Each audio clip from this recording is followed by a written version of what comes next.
Greetings, Cyberdogs and citizens of the interwebs! This is ReNDoG coming at you from the very grassy mines of the dog in this Let's Play Minecraft Survival series!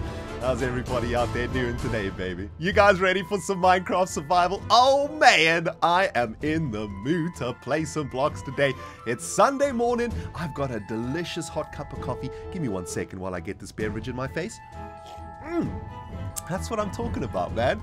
We're back in Minecraft Survival, back in the mines of the dog. Last episode, we were up to some weird stuff, weren't we? We were trying to get some grass to grow down to the bottom of our mine shaft. The grass has now grown. It's taken a very long time for the grass to grow from up here all the way down to the bottom, but I'm very pleased with the progress. We can now clear away all of this dirt, right? I saw some of you guys were worried that I'd messed up the look of the mine with this dirt. It was just temporary, guys. I was just trying to get a little bit of grass here and there. For example, I think I'll leave some grass over there and we can get rid of this disgusting freaking pathway of dirt that is messing up our beautiful little passageway. Let's leave a little bit of grass up there too. But this has gone all the way down to the bottom, which is exactly what I wanted. We can now start working on this little cavern over here, making it look beautiful, making it look like some sort of the end of a mine situation, right? In the end of the last episode, we were also working on an item transport tunnel thingy. You guys can remember, and well, I've been pretty busy over here coming up with a brand new design for this. I was trying to figure out exactly what we were going to do for this. This is basically going to be the way that we transport all of the items from our mine to the surface of the Molehole Castle, right? And to do that, we're going to throw items in here. Those items are going to travel all the way down this water chute, and then at the very end of this passageway, we're going to send those items upwards to the surface. We need to grow some grass down here, though. Needs to go all the way to the end. I've dug out this entire tunnel area while I've been waiting for the grass to grow. And, well, it's going to be pretty sweet. I've got a really sweet idea for this tunnel. I was originally going to make it kind of like a sewer, but I've decided to try something a little bit different. Take a look at this. I've been working a little bit on, well, a design for an item transport pipe. You know, usually in Minecraft, when you create these item transport pipes, you literally just create them into the side of the mountain because, let's be honest, you're never actually going to see them, right?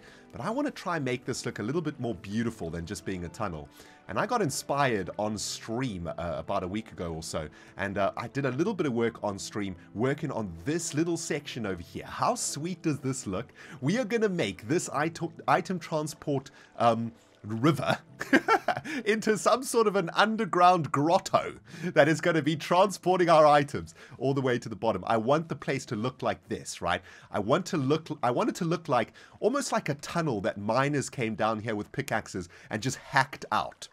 I want it to look really, really natural. Originally, I was going to use like stone bricks and stuff to make some sort of a sewer passageway. I was going to do something like, I don't know, something like this, right? I was going to make like a little tunnel or something using these stone bricks. But, you know, at this stage of the lore in our world, it doesn't really make sense that we've got bricks. This is Moleshire. This is the Moleshire over here, okay? Jeez. And we have not really got to stone technology yet. And we're going to try keep things supernatural. So I'm really, really happy with how this has turned out. And I think it's going to be absolutely beautiful. I do want to have some grass in here, though, because basically what I want to do is I want to make, as I was saying, make this look really, really natural, right? So take a look at this. If we just get rid of a whole bunch of this, and by the way, guys, we are running out of resources in this series already, man. I've been going through pickaxes and shovels like nobody's business, and we're starting to run out of iron. So we need to get our mine situation up and running as fast as we can, because seriously, man, we're going to run out of iron soon, and that means we're going to run out of freaking tools to use. But yeah, take a look at this. Now that we've got grass down here, right, we can do really, really cool stuff. Let's just get rid of a little bit of this. I mean, I'm going to have to wait for this grass to grow all the way down to the bottom, but I guess we can work on this little segment together over here. If we just get rid of a bunch of this grass, I suppose we can keep a little bit of it. And then we just start splashing in a couple of these blocks over here. We're going to try and make this look like a tunnel that was dug out by miners. That is the plan. Get a little bit of this mossy cobblestone here and there, you know, in and about the place. Just try to make it look really, really rocky. We've got to make sure that this passageway passageway doesn't get messed up either. The passageway's got to be completely open. Also, if we have something like this, for example, where the water flows over here, the items might actually go into that spot. So we got to make sure that we make everything nice and item proof so that those items get all the way to the end there without any freaking problems. You guys picking up what I'm putting down over here? Now, we've also got another exciting thing to do today, guys. We are going to be opening up a portal to another dimension. And it's a dimension that I'm not particularly fond of because it's kind of dangerous and there's a lot of bad things down there. However, we need to get something called nether quartz if we want to progress with our project over here. And yeah, we're going to have to go to the nether and I'm going to have to open up that portal today. I also want to name our very first road. In the previous episode, I asked you guys to send me some names for that road, and a ton of you guys sent in some really amazing names. I've chosen one that I absolutely love, and we're going to be naming that road too. So we've got a lot of stuff to do today, my friends. It is going to be sweet. Sit back and freaking relax. I hope you got something tasty to snack on, something crunchy to sip on, and I hope you're in the mood for some Minecraft, man, because I certainly am. Now take a look at this. I've done something pretty sweet up here too. I don't know if you guys can see. There we go. There it is. Look at that water dripping out of the roof. Pretty sweet, right? Now, if you're wondering how I did that, because you're brand new to Minecraft, it's actually really, really simple. All we need is a bucket of water, and say we want some water to drip over here, right? I think we're probably going to have to move this roof up just a little bit. But say, for example, we want some water to drop over here. All we need to do is pop a water source up there, and then if we put a block just below the water source, that water is going to actually drip through that block that's underneath it. And that gives such an amazing effect. I absolutely love it, man. I also want to make sure that I'm getting a little bit of light into this whole situation, right? Because this is going to be a long tunnel. It's going to go all the way down to the end, and that means that if we don't have light going down here, we're going to have a couple of mobs spawning. So let's get some torches underneath some leaves, and these leaves are basically representing like moss. Or algae, I guess. We don't have vines yet, unfortunately, because we haven't found a jungle yet. So we got to sort of make do with what we've got. But I really like how the leaves look, actually. I think they look really sweet, especially if we make them into vines themselves, right? So take a look at this. Maybe this vine is coming down all the way from a crevice up here. Oh, and that's actually going to make some water flow, so that's not good. But that's okay. But there we go. You see, so this vine is sort of growing down from the top there of the roof. And I think that looks really snazzy, man. I love that.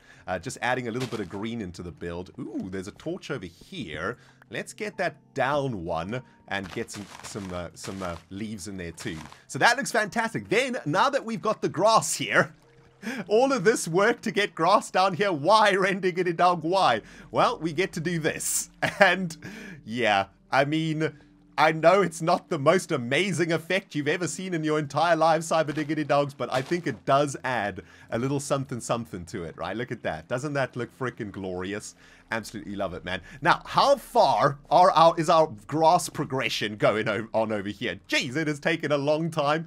Maybe I should try and make this completely flat, right? And my inventory is completely rammed with nonsense right now. Hang on, let me get some torches in me offhand over here.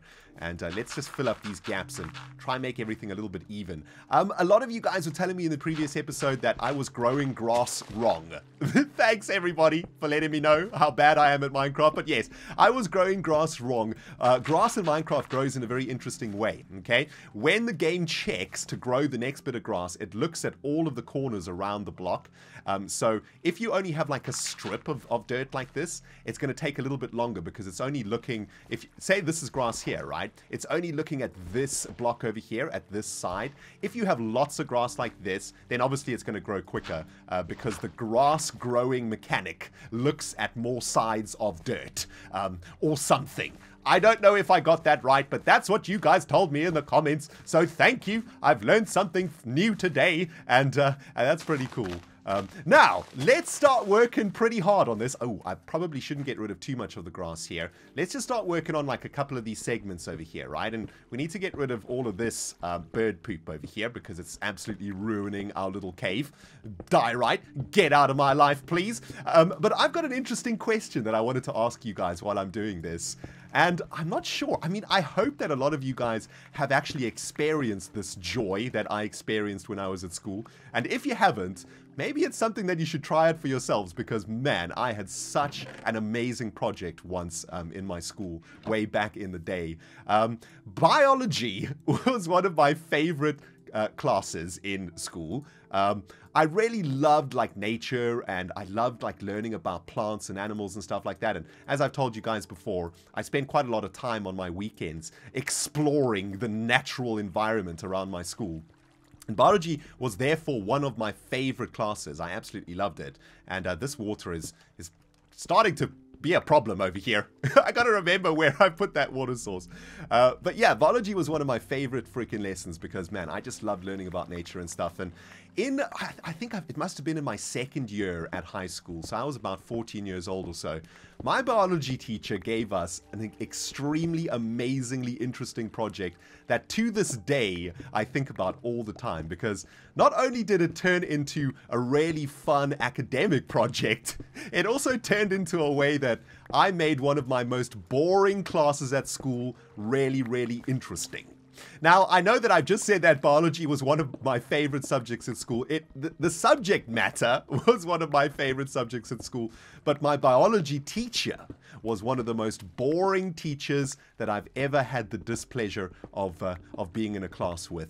I mean, he was a great teacher, you know, he was very knowledgeable and he knew exactly what he was talking about, but he had been working at the school for many, many years. He was a veteran. He had been teaching for something like 30 years at the school, and he had developed a little bit of a monotone in his voice, if you know what I'm saying. So, you know, we would get to biology, I'd be super excited, we'd be dissecting frogs or looking at lungs or hearts. Man, we did weird stuff in that class. But, you know, even though the subject matter was super exciting, my teacher would rock up at class and he would just manage to suck out all of the joy out of what we were doing. You guys have had teachers like that in your time too, right? I'm not the only one. You know, we would sit down and he'd be like, "Hello, class. Today we will be dissecting a frog, and then we shall be looking at the aorta of a heart. It's going to be fantastic." I mean, I'm falling asleep just talking this way. But yeah, he was kind of boring. But I managed to put together a very interesting little plot when I was at school to try and make biology a little bit more interesting for myself. Now, I was mentioning earlier about this project that we had to do in my second year, and it was a project about creating our own mini ecosystem. I know, that sounds cool, right? And it was. It was absolutely amazing. It was such a sweet project. Basically, what my teacher did one day, and it was probably the most exciting biology lesson that I ever had with him, if I'm honest with you. He brought in 20, like, pots, okay? But they weren't pots. They were kind of like flat pots, almost like baking trays, I guess is how I would describe them. And he put up one of these pots on in front of each of us on our desks. And he said to us, "You guys are going to spend this weekend going into the school grounds and making your own miniature ecosystem. So when you get back on Monday, I want to see this pot filled with soil, and I want to see a bunch of different plants and mosses and rocks and whatever you want to put into it, almost like a miniature bonsai, right? But instead of it being a bonsai tree, it's a bonsai ecosystem, right? So that's the project. How cool is that? That is such an amazing project. I was so super pumped about this because, of course, I knew that I would be able to create an absolutely amazing ecosystem.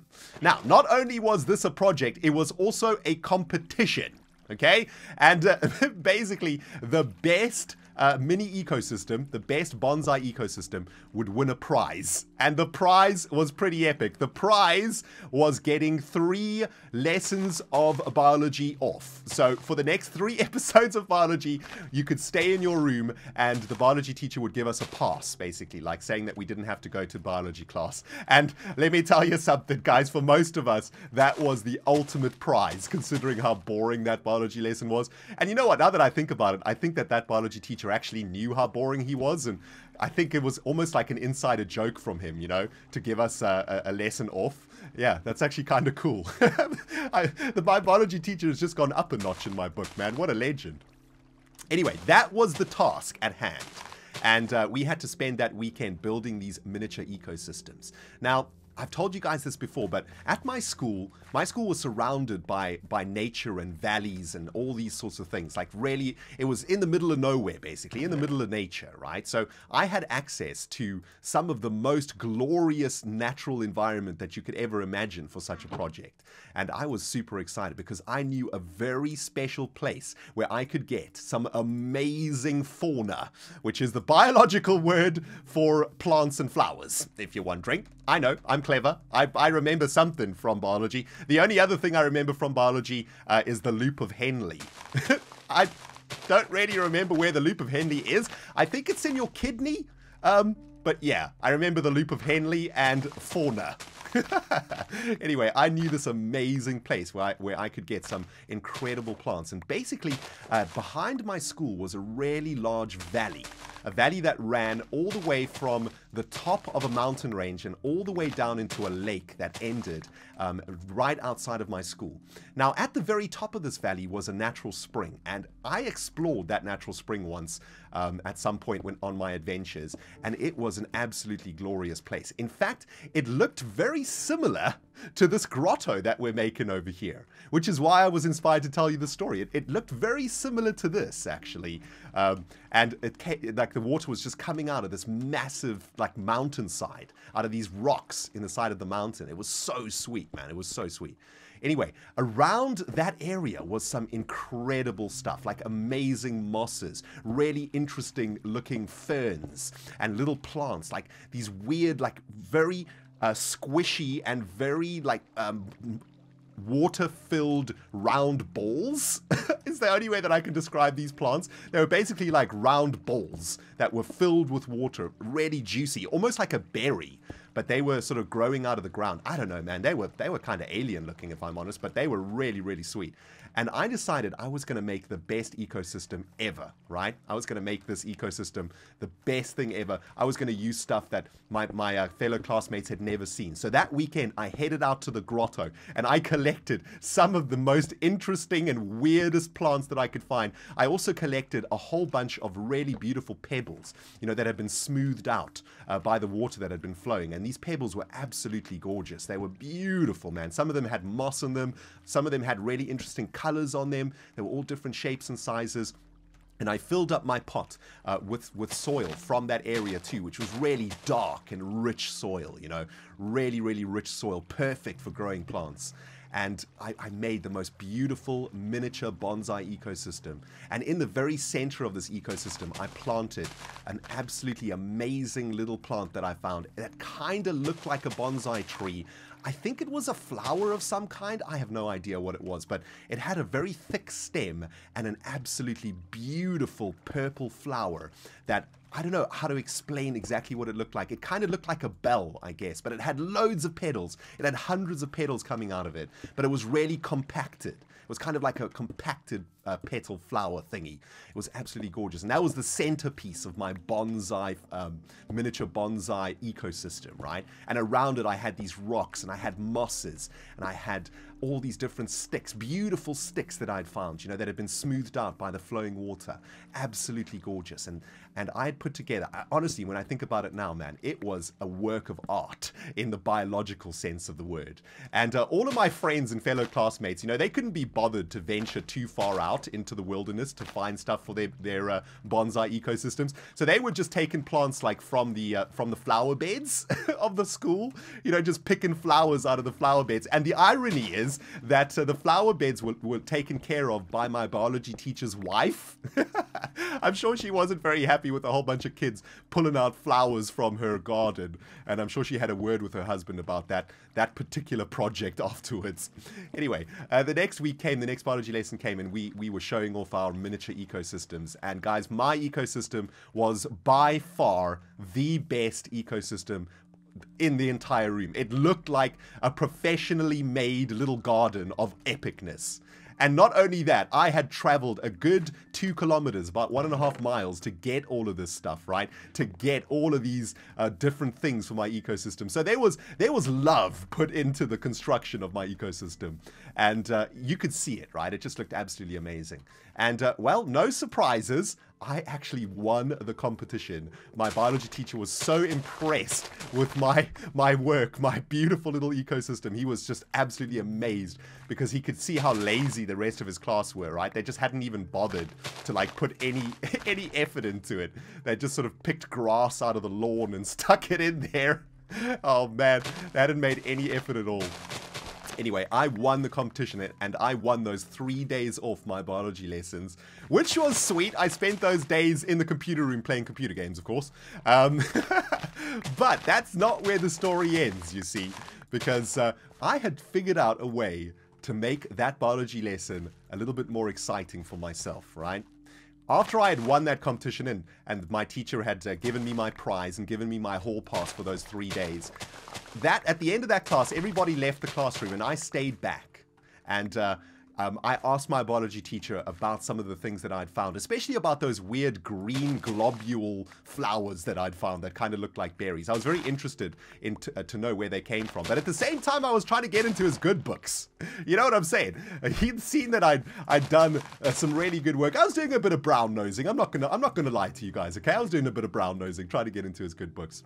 Anyway, by the end of our discussion, it was about, I don't know, about 10 minutes or so talking about this stuff.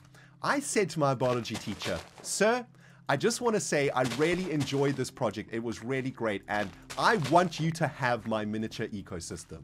Please take it. I want you to have it." And he was just absolutely like amazed and happy that I was giving it to him. And he said, "Okay, that's great. I'll take it home." And I said, "No, no, no, don't take it home. Don't take it home. I want you to put it on your desk. I want it on your, I want everybody to see it.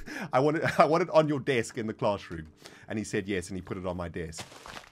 And from then on, my biology lessons got a lot more interesting because every single time I went to biology, I got to see my beautiful ecosystem, and that allowed me to do a bit of daydreaming. I would look at that ecosystem and just think about the place where I got it from, you know, the beautiful environment that I found it in, and that beautiful natural spring coming out the side of a mountain. And I would just daydream about that place, thinking about the weekend, about the next time that I could go out there, that I could go check it out. And that kind of made my biology lessons a lot more interesting. Although it did affect my biology results, I started to do a lot less good in biology because I was spending most of my time daydreaming about that natural spring. Oh man. Guys, I gotta be completely honest with you, man. I cannot spend another minute of my life watching grass grow in Minecraft. It is taking way too long for that grass to grow in the grotto. So, let's move on to something a little bit more interesting, shall we? We are going to be cranking open a portal to another dimension, a dimension of terror, a dimension of doom, a dimension of death, destruction, and we're probably going to die, aren't we, Maximus? Let's face it. Yeah, we're going to the nether. Oh man, it's going to be painful. To get to the nether though, guys, we need a bunch of obsidian. We need to make a portal out of obsidian. And unfortunately, we've only got 5 obsidian over here. Luckily, we've got Terra, the diamond pickaxe, which is going to help us to get that obsidian in the belly. We're going to need to find some lava though, aren't we? So Maximus and I are going to have to go back to spawn and go down those cave networks to find that lava again. You excited there, dude? You've been chilling in this place for quite long now. You need to get your legs running. But before we do that, back, guys. I would like to name this road over here. Last episode, I asked you guys to send me some ideas, and there were so many amazing ideas. Thank you all for the incredible ideas that you gave me. Lots of inspiring ones, but the one that stuck with me came from Nitro Production 023. And Nitro Production 023 says this: it should be Granny's path. It's more of a path, and you should name something off of your grandmother. You always say how she helped you in life and was always focused on moving forward. Well, this first road leads the way for Moleshire. Also, Granny's path sounds like it could have some lore behind it. I'll leave that to you. And you know what? That is the perfect name for this very first road over here, guys. We are going to name our very first road Granny Dog's Path. Now, there's a lot of meaning in this name, actually. In our previous series, we built a monument to my grandmother called Granny Dog's Monument, and that monument was a representation of, well, all of our journeys through life. And in much the same way, Granny Dog's Path is doing exactly the same thing. It is the very first path for a new journey, a new world, connecting the Moleshire together, and connecting the mine, which is basically going to be creating the Moleshire, right? All of the materials we get from the mine are going to be creating the Moleshire, and, well, it's a new path that we're on, guys, and it's fantastic. That's an amazing name. Thank you so much, Nitro Productions. Appreciate it, my friend. Not freaking Maximus. Dude, get your little legs running. We need to head over back to the spawn area. It's time to get some obsidian. Yes, we've hit the obsidian motherlode, Cyberdiggity dogs. Nice. I knew that there was a patch of this stuff somewhere underneath this cave system that we were exploring a few episodes ago, right? All I need to do now is collect as much of this obsidian as possible. The problem is there might still be a little bit of lava underneath this obsidian, and there's a chance, yeah, there's a chance that the obsidian will actually get burnt as I break it. So we're going to try something a little bit clever over here, right? Let's put a bit of a water source over here. Now, whenever we break a block of obsidian, that lava is going to get turned into obsidian quicker than it has a chance to actually destroy the obsidian that we're mining. If you're picking up what I'm putting down, there you can see that just happened over there. Yeah, but as you can see, guys, it takes a ridiculously long time to harvest obsidian. My goodness, even with a diamond pickaxe, man, we're going to be here for a couple of minutes. So let me get as much of this jazz in my belly as I can, and then we're going to crank open a portal to the underworld.